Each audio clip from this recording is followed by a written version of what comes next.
Hey everyone, this is Pamela Caughey. On this painting, I did challenge myself. I used colors that I wouldn't normally use together, colors I don't necessarily love. So let's discuss what happens when we truly challenge ourselves. Please like and subscribe if you like surprise giveaways.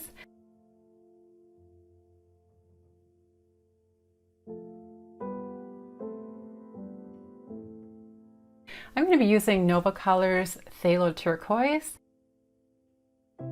and Green Yellow.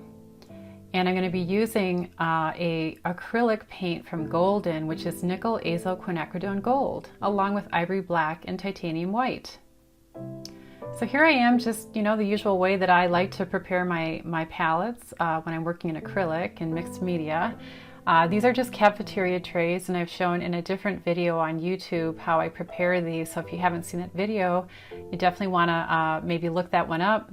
I'm just using some blue shop towels with lots of water soaked in and then drained away, and then some tracing paper on top. And starting with some mark making.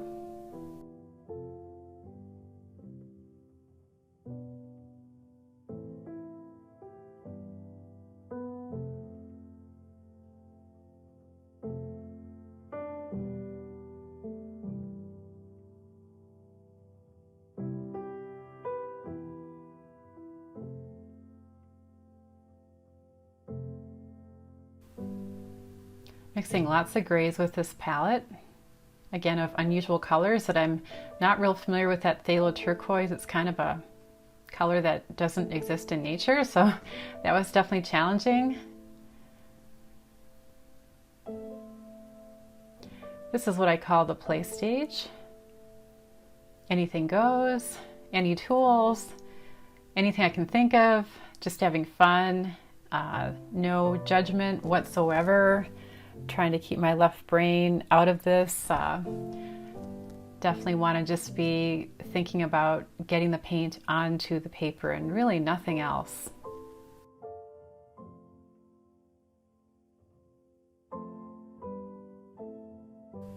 I have to say though, with this challenge, like any challenge, you can kind of tell when things are clicking, when they're not clicking, and this one is already challenging me. It's feeling like it's really ugly, and so I guess that's what I do say is ugly is great, it's fine, it's good, right? And I just want you to know I'm definitely experiencing that with this painting. No matter how I play, no matter what I do, no matter what ways that I mix my colors, I am achieving ugly.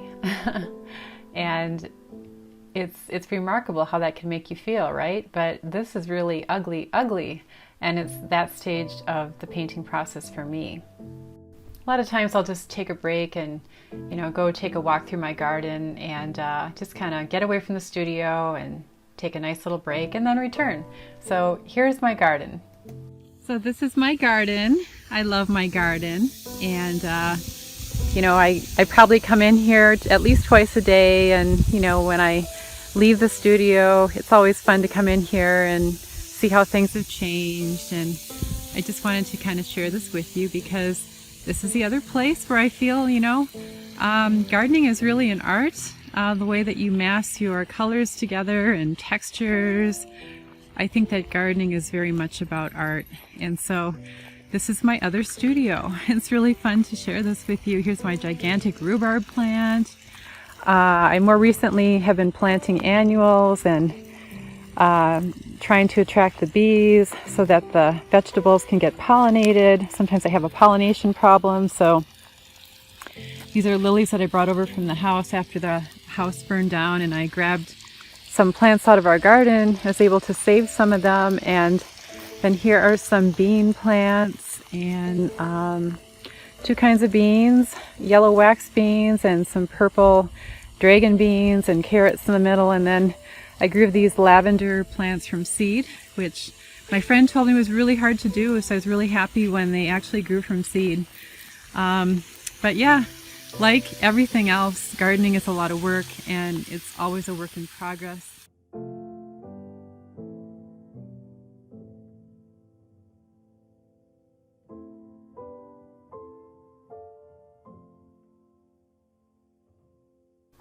I'm really just continuing to play here, which just means, again, not a lot of thought, just, anything goes.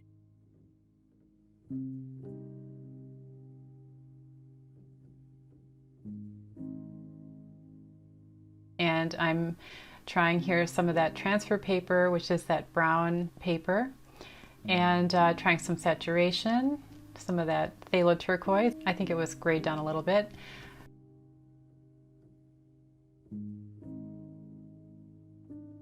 Dribbling on some golden airbrush medium and then adding some color to it. And I spend a lot of time mixing colors, mixing a lot of grays and always making marks.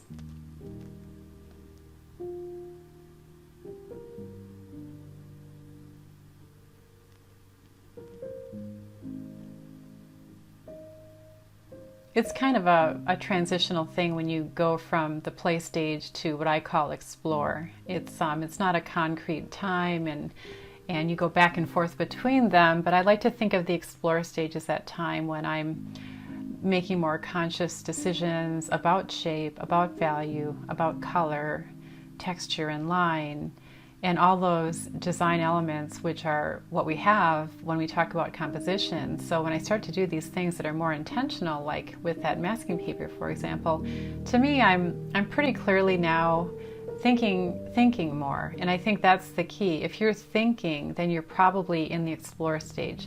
The idea is to be thinking, what don't I have? What haven't I tried? What do I have? And then if it's not going well, then that's your key to do something that is different from what you already have. And it's the things that you talk about in your head that keep you going when you get stuck. I know that, that's a big concern when people get stuck and they don't know what to do, but oftentimes it's just a matter of the right kind of thinking and the right kinds of questions to ask yourself to move yourself forward and get yourself out of the rut. And that's really what I'm doing here, because the things were not looking too good, as you saw. They were pretty ugly. So I'm just moving onward, not letting that bother me. Continuing just then to think a little bit more about value and, do I have a predominance of value? Can I maybe make this painting a little bit clearer in some ways by combining shapes to make some shapes bigger? Because I do have a lot of smaller shapes. And my love of mark making, is it too much? Do I need to tone things down? What areas am I starting to like and have an affinity for that I might want to feature in this painting? Because I don't need to say a lot by any one painting, I just need to say a few things. So it's that kind of thing that it's really kind of a positive thought process instead of beating yourself up for something that's not going well. I think the biggest thing about when you get stuck, when you challenge yourself, whether that's on purpose or not, I guess we're always challenging ourselves just by picking up our paintbrush or whatever medium you're using. The main thing when you get stuck is just to keep going and don't let anything stop you. Certainly don't ever throw anything away because you just never know. On another day, in another time, you may come back to that painting and just have all the solutions that you didn't have when you got stuck. So just move on to something else, or, take a break, go in your garden or a favorite park, or, whatever makes you happy. I think it's very healthy to take breaks. I'd like to show you some close-ups even midway through the process, because you can't really tell too much from being so far away from the paper. And this is Strathmore mixed media paper, and I list this in the resource section of my website, like all of my favorite supplies. I actually just started to put them there because it was easier for me to find them, and then I linked to where I get them. So that's where you can go if you want to look up anything you see, like these cafeteria trays. I even have the matching size of tracing paper. Here's a little bit of collage paper. It's really just black and white, had some spray paint on it, and I'm using some golden gel to adhere that. And here I'm adding some new pigments to the palette, cadmium orange and cadmium yellow light, increasing the amount of warms that I have on my palette. Gives me a little bit more to work with.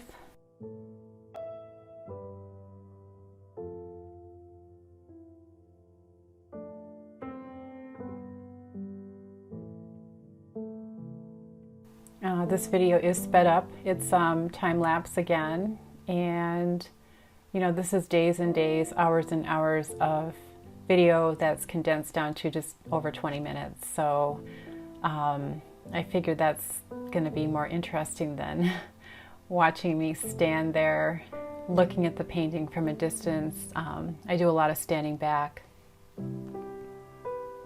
especially when you work on this scale. It's very helpful to stand, you know, pretty far back and get a view of it.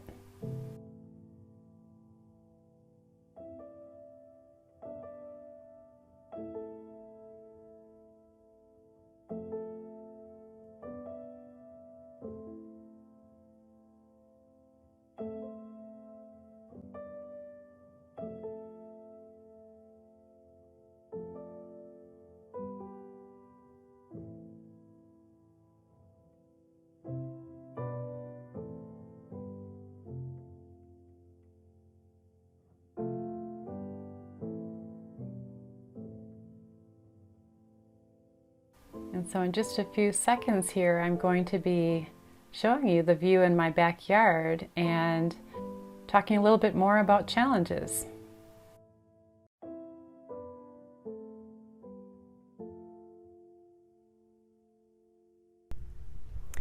So now I'm in our yard, and these mountains behind me are the Bitterroot Mountains in Montana. That's where I live. I just wanted to share that with you, that scene. It's really quite beautiful and very peaceful, so I feel very lucky to live here. But getting back to, you know, when you get stuck in your work, because that, you know, of course that happens to me as well. And especially in this painting, I on purpose challenged myself to use colors that felt really kind of awkward to me. They just didn't seem like they were natural.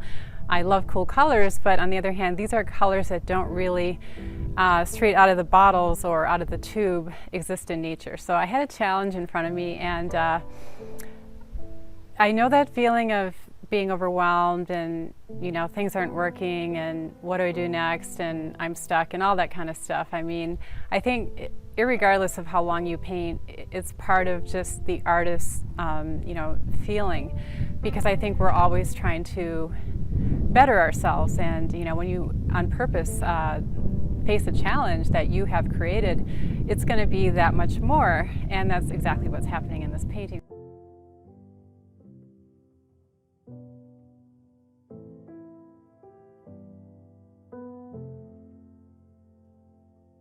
So I'd love to hear your comments about the things that challenge you. You know, what things have you done in your studio that you found to be, you know, something you hadn't done before? And, you know, how did you feel when you did that challenge? Did you learn something from it? Were you frustrated? Did you keep going? How did the painting turn out? I'd love to hear, you know, how you challenge yourself. It's really fun to share these ideas because, you know, we can give each other ideas on how any one of us can move our art forward. And so, yeah, in the comment section, I'd really love to hear about a challenge that you have done yourself, or maybe one that you'd like me to try. And in just a few minutes here, I'm going to tell you about a giveaway that I'm going to be doing for those of you who wish to comment about a favorite challenge.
I really love using the Sakura Crepe Paws and my 8046 Stabilo black pencil.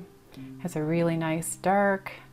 And in these close-ups that are coming up, you're going to see how the Crepe Paws especially, you know, I can add a little bit of saturation in very small amounts.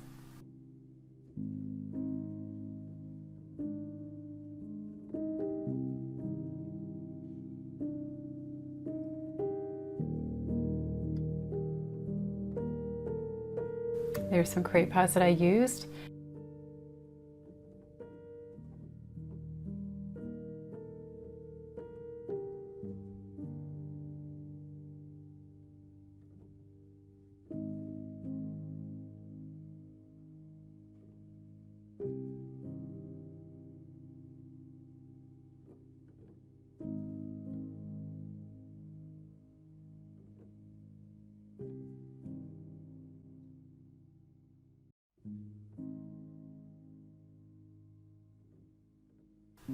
So I'm really just working on some larger shapes right now, and I had a lot of small things, and still working on that composition until I'm pretty satisfied with it. Now and then I will, you know, put in little bits of saturation, but I'm trying to refine those components of the composition that are most meaningful to me. So like that teal looks like a number 3 on the right hand side, and where I am right now with that shape. Now we see a close-up of it, but I kind of like that shape, and it's often what you do around the shape that draws your eye. So contrast in value, contrast between saturation and desaturation. I do love grids, I love circles, so that's why I put those there. They do kind of jump out at you, but I've repeated it elsewhere in the painting. It's very important to repeat certain elements. And then, you know, dark line, that's that solid marker that I really like, made by Sakura. And pencil line, of course. And the changes that I'm making at this point in the painting process are getting smaller and smaller and smaller. So I call this clarify, because I do feel there's already a predominance of one key value. There are plenty of shapes that are interesting and different that I like. And so it's just a matter of, you know, guiding the eye around the painting, making sure it's balanced, looking for areas that might be feeling too cluttered, too busy. But, you know, I think this painting is very much about energy and a little bit of chaos every now and then. You know, I think that definitely is something I like and enjoy, and I like to express that in my art.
And I also wanted to just say that, hey, you know, if any one of your challenges that you submit to me, if I choose it, then I'd like to give you a free set of Gamblin oil paints, and just to kind of have some fun and give back. And again, I appreciate your likes and your comments and subscribing, of course.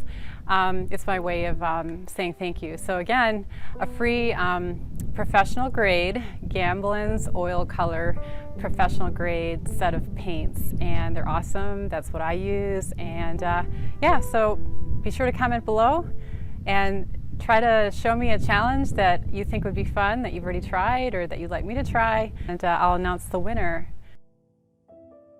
So there could be more than one winner here, and a few other prizes. There's no deadline to this, just comment below and I'll be watching.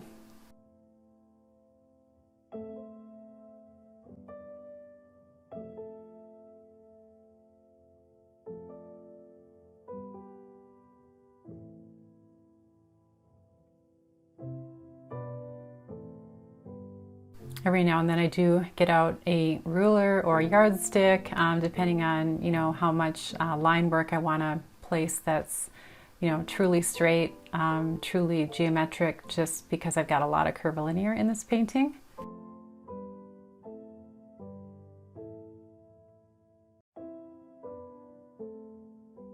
Here I'm enhancing that, the loops that I've got in there. You can see a close-up there. I've done that mostly with Craypas. And again, this is Strathmore mixed media paper. It really takes a beating. Not that I'm going to take an orbital sander to it or anything like that, but it's just a great surface, and it's fun to do mixed media on it. But if you gessoed it, you could actually work with oil and cold wax. But I'm working in acrylic, and pretty much just going to stay with that because I'm liking what's happening now. In spite of the challenge, it's finally coming together. Here I'm just adjusting the value a little bit with that gray.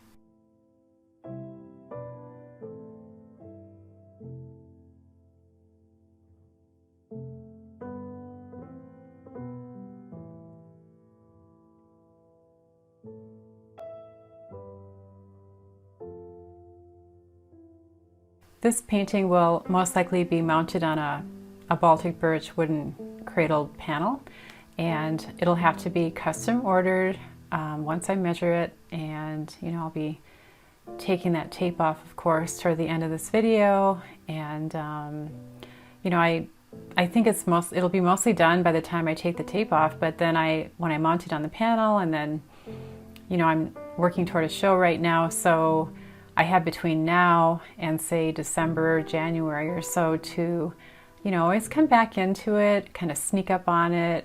Is there anything that I want to change? But the majority of the composition is intact. Anything I do after I pull the tape off and mount it on panel, it's going to be relatively a small thing, but I like to be able to do that. I like to be able to see it in its final form and be able to just think about it. That's why I'm working on a lot of large scale right now, but pretty soon I'll be, I think, switching over to some smaller work as well, just so that I have variety in the exhibition. It's always fun to play with scale, really large and really small.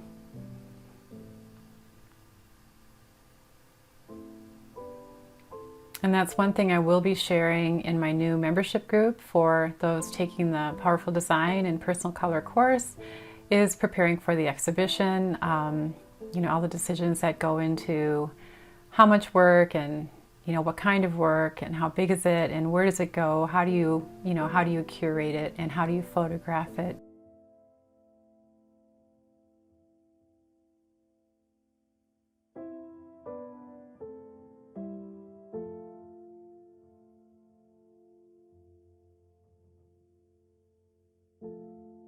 And here's that Sakura solid paint marker that I love. That was actually more of a teal color.